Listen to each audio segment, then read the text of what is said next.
Amis abonnés, bonjour. Le 13e numéro de votre programme LN Débrief vous amène à la découverte du CC Foot. Et c'est juste après ceci. Le CC Foot, sport de ballon pratiqué par des personnes malvoyantes ou non-voyantes, est bien plus qu'une activité physique. Il incarne un ensemble de valeurs fondamentales qui lui rendent unique et inspirant. Le CC Foot, ou football à 5 pour déficients visuels, a été formalisé au Brésil dans les années 1960. Ensuite, a été introduit aux Jeux paralympiques d'Athènes en 2004, devenue une discipline paralympique officielle. Le CC Foot est intrinsèquement un sport d'inclusion. Il offre une plateforme où les barrières visuelles disparaissent et où les capacités physiques et mentales sont mises en avant. L'égalité est une valeur primordiale car tous les joueurs, qu'ils soient totalement non-voyants ou malvoyants, concourent sur un pied d'égalité. Cette philosophie d'inclusion crée un environnement où chacun a sa place, renforçant la confiance en soi et l'estime de soi des participants. Yvan Wanji est une figure emblématique du CC Foot, un sport qu'il pratique avec passion et qu'il a propulsé au rang d'ambassadeur des Jeux olympiques et paralympiques Paris 2024. On l'écoute. Le CC Foot se joue à 5. Ça ne se joue pas à 11, mais se joue à 5. Le CC Foot est une adaptation du futsal. Le CC Foot, c'est le football pour les personnes atteintes de cécité. Lorsqu'on a une cécité, ça veut dire qu'on est malvoyant ou non-voyant. Et le CC Foot se joue sur un petit terrain, sur un terrain de dimension handball, c'est sur un terrain synthétique. C'est un tout petit terrain qui mesure 40 mètres de long sur 20 mètres de large. Et comme on ne voit pas les lignes de touche tracées par terre, il y a des petits murets sur les côtés. Comme ça, le ballon ne sort pas du terrain. Il y a des murets le long du terrain, des barrières. Comme ça, ça nous permet d'avoir les délimitations sur les côtés. Le ballon tape contre la barrière et reste dans le terrain. C'est du foot à 5. Il n'y a que le gardien qui est voyant. Dans le CC Foot, la communication est la clé. Les joueurs incapables de se voir dépendent entièrement des signaux sonores, des instructions de leurs coéquipiers et du guide derrière le but. Cette dépendance mutuelle forge une solidarité exceptionnelle.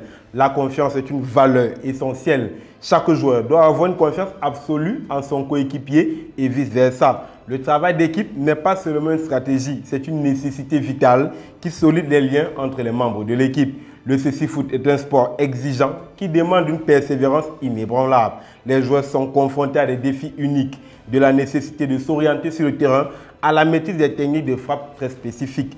Chaque entraînement et chaque match est une occasion de surmonter des obstacles, de s'adapter et de grandir.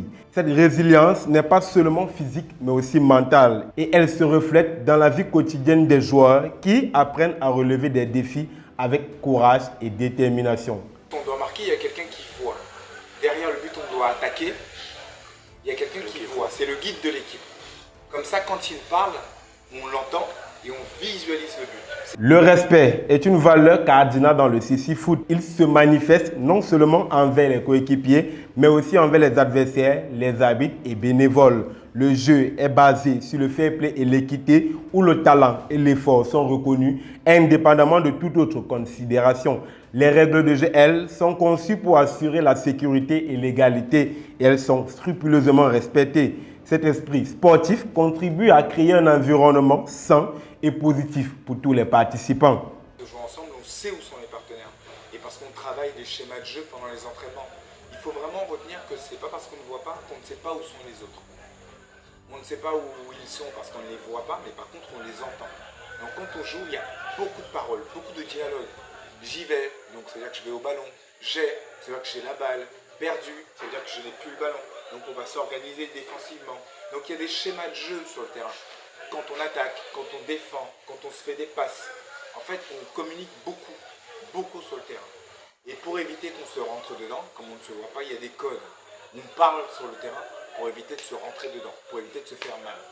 Le CC Foot encourage l'autonomie en apprenant à se déplacer et à interagir dans un environnement sonore. Les joueurs développent des compétences qui leur sont utiles au-delà du terrain. La capacité de se repérer, de prendre des décisions rapidement et d'être responsable de ses propres actions sont des leçons que les joueurs appliquent dans leur vie professionnelle. Ce sport devient ainsi un catalyseur d'indépendance, renforçant la capacité des joueurs à vivre une vie pleine et active. Des athlètes, des joueurs de foot, avec de la technique, avec du jeu, avec du physique. Après, chacun à son niveau, mais on est d'abord des joueurs de foot. Et ce qu'on veut que vous reteniez de ce témoignage aujourd'hui, c'est retenir que le CC Foot, c'est d'abord pratiqué par des joueurs de foot qui ne voient pas. Mais on s'entraîne, on a des entraînements toutes les semaines. En espérant que vous avez appris de cette discipline sœur au football, on s'arrête là pour ce numéro spécial et surtout, restez connectés sur les plateformes LN Foot.